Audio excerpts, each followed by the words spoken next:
Olá pessoal, tudo bem? É um prazer contar com a atenção de vocês mais uma vez. Vamos mais uma aula de cinemática escalar.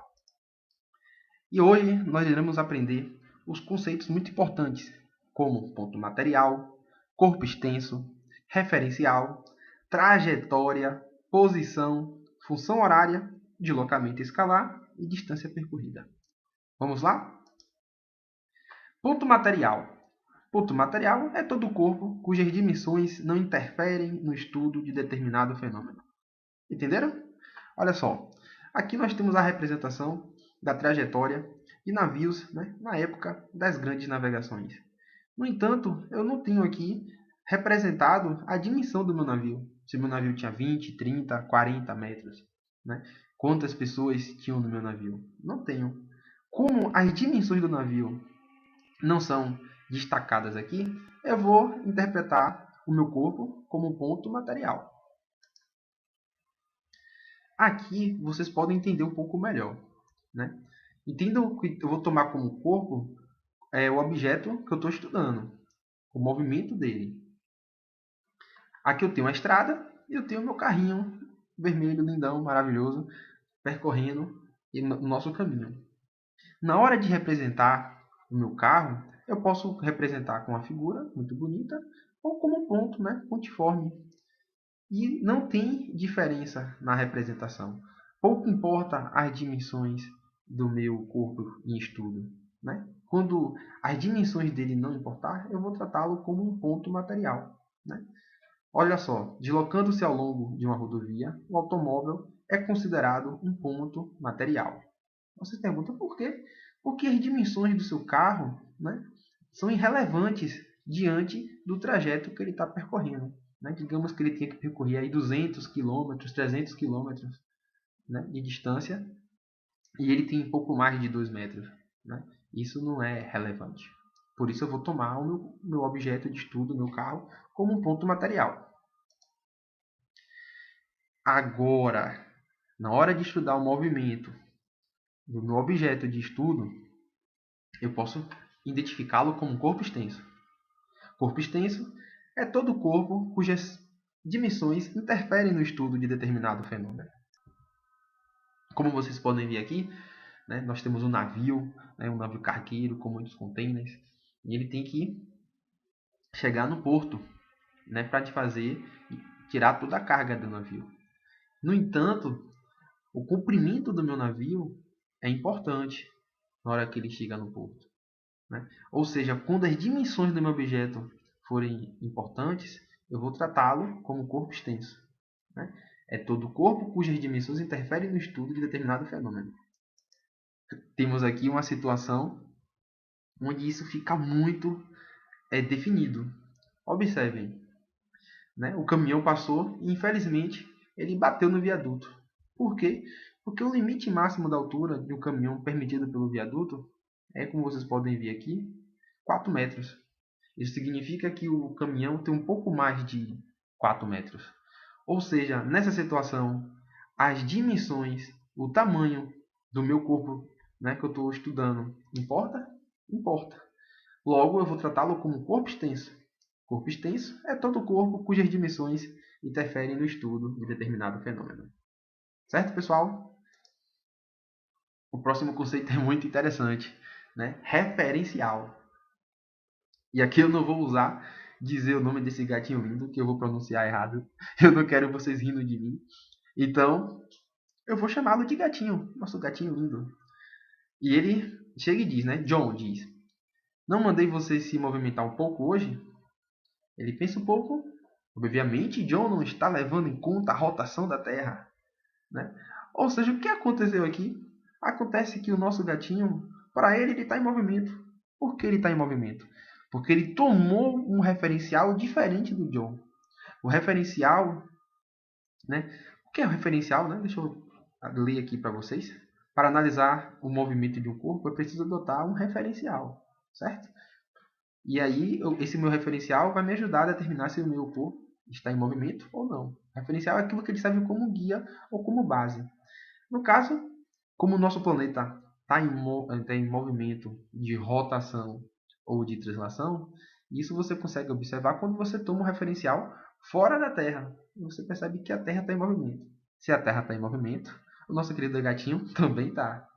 No entanto, John tomou ele como referencial, né? Em relação a John, o gatinho está parado, certo? Daí, justificando a fala dele. Esperto o nosso gatinho, hein? Agora a trajetória. A trajetória é muito simples. É a linha formada por todos os pontos ocupados sucessivamente por um móvel. Observem que eu consigo determinar a trajetória do meu carrinho, né, do meu Jeep aqui. Ficou marcado o caminho ao qual ele percorreu na areia, certo? Logo eu tenho a trajetória definida. Aqui nós temos muito mais exemplos, né? E esse aqui eu considero muito bonito, como vocês podem ver. Se vocês tiverem um laser, né, em um ambiente escuro e com um pouco de fumaça, é possível ver a trajetória. Opa, cadê meu mouse aqui? A trajetória o qual a luz percorre, certo? A luz do laser. Olha só, trajetória é a linha imaginária descrita pelo móvel no espaço, no decorrer do movimento percebido pelo observador, certo? Como vocês podem ver, é possível visualizar a trajetória do nosso avião, né? Ficou aqui definido a trajetória dele. E aqui, ele disse que é imaginário, né? Acredito que ele esteja só imaginando mesmo. Muito interessante. Vamos lá. Posição. Pessoal, como eu posso definir posição? Consiste em um marco de distância S em relação ao referencial. Na estrada, você sempre vê a placazinha marcando o quilômetro, né, na estrada. Ela tem um referencial, né, começa no zero, e aí temos simples a marcação. Aqui, no caso, 143 km. E nesse exemplo do lado, observe que eu tenho aqui a origem do meu sistema, né, zero, e a posição é a menos 10 em relação ao meu referencial, certo? Então, eu posso aqui colocar a bolinha na posição menos 10, eu tenho aqui o meu mouse nesse momento na posição 20, agora na posição 30, certo? Então, a posição nada mais é do que o marco de distância, tá bom? Função horária das posições. Isso aqui é muito, muito interessante, né? Função, você pensa logo em matemática, né?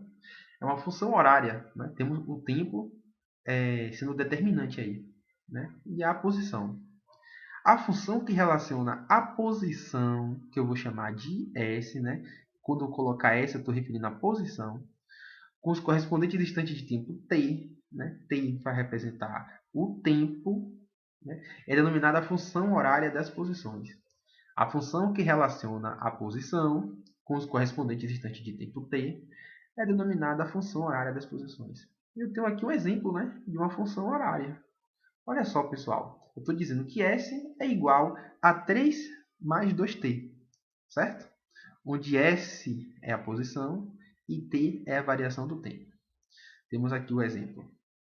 Aqui eu coloquei o tempo dado em segundos, né? 0 segundos, 1 segundo, 2 segundos e 3 segundos. S é a posição do meu objeto. Lindo, maravilhoso, azul aqui. Ele está aqui na posição inicial, S0 igual a 3. Ou seja, no instante de tempo 0. Né? O meu objeto ele está na posição inicial, que eu demarquei como 3. Aí, se passou-se o segundo, qual a posição do meu objeto? Eu vou jogar aqui na função horária. Eu vou substituir o t por 1. Então, vai ficar 2 vezes 1, que dá 2, mais 3, que é 5. Logo, eu vou botar 5 aqui na posição. Quando se passar 2 segundos, eu vou pegar o 2, coloco na função e eu consigo determinar a posição do meu objeto após ter se passado 2 segundos. Que vai ser o quê? 2, eu vou colocar aqui no lugar do t. 2 vezes, vou multiplicar por 2, que vai dar 4. Com 3, 7, e vai estar na posição 7. E por último, e não menos importante, após transcorrer 3 segundos, qual é a posição do meu móvel? Eu coloco aqui na função, que descreve a posição dele em função do tempo. Eu tenho 3 segundos. Eu vou botar aqui 3 e vou multiplicar por 2, que vai dar 6. E 6 com 3 dá 9. E eu defini a posição do meu móvel após 3 segundos. Ele deslocou até a posição de marco 9. Entendido, pessoal? Agora nós vamos falar de deslocamento escalar, que eu vou colocar como ΔS, representar como ΔS, e distância percorrida, que eu vou representar com a letra D.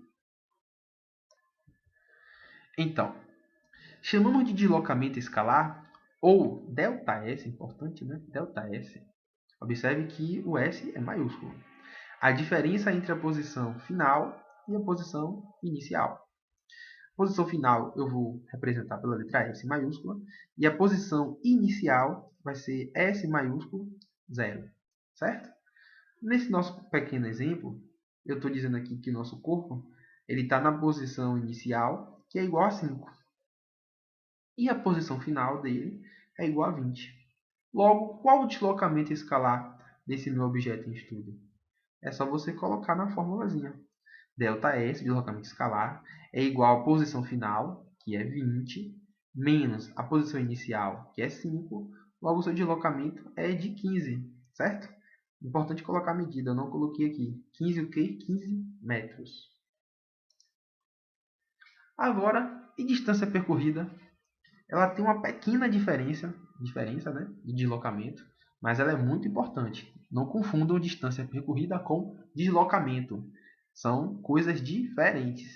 Exemplo: distância percorrida por um corpo ao longo do seu movimento é a medida da linha de trajetória do corpo. É a medida da linha de trajetória do corpo. Olha só, a medida da linha da trajetória do corpo. Nesse exemplo aqui, eu tenho meu corpo na posição S0, igual a 0. E a linha, observe que a largura, né, o comprimento e a largura, aqui é de 1 metro para cada, tá bom? Então, aqui eu tenho 1, 2, 3, 4, 5, certo? Ou seja, a distância percorrida é 5 metros.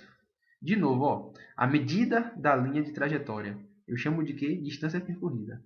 Então, qual é a medida da minha linha? 1 metro, 2 metros, 3 metros, 4 metros, 5 metros. A distância percorrida é igual a 5 metros. No entanto, vamos calcular o deslocamento? Vocês já aprenderam que eu posso representar deslocamento como ΔS, que é igual ao deslocamento final menos inicial. Como está representado aqui, né? Observe que daqui até aqui eu tenho 3 metros. O deslocamento final é 3, o inicial é 0. Final é 3, o inicial é 0. 3 menos 0 dá 3. Observe que dei valores diferentes, certo? Então não confundam deslocamento com distância percorrida. E é isso aí, pessoal. Muito obrigado. Foi um prazer estar com vocês. Qualquer dúvida, por gentileza, coloque nos comentários. Até a próxima.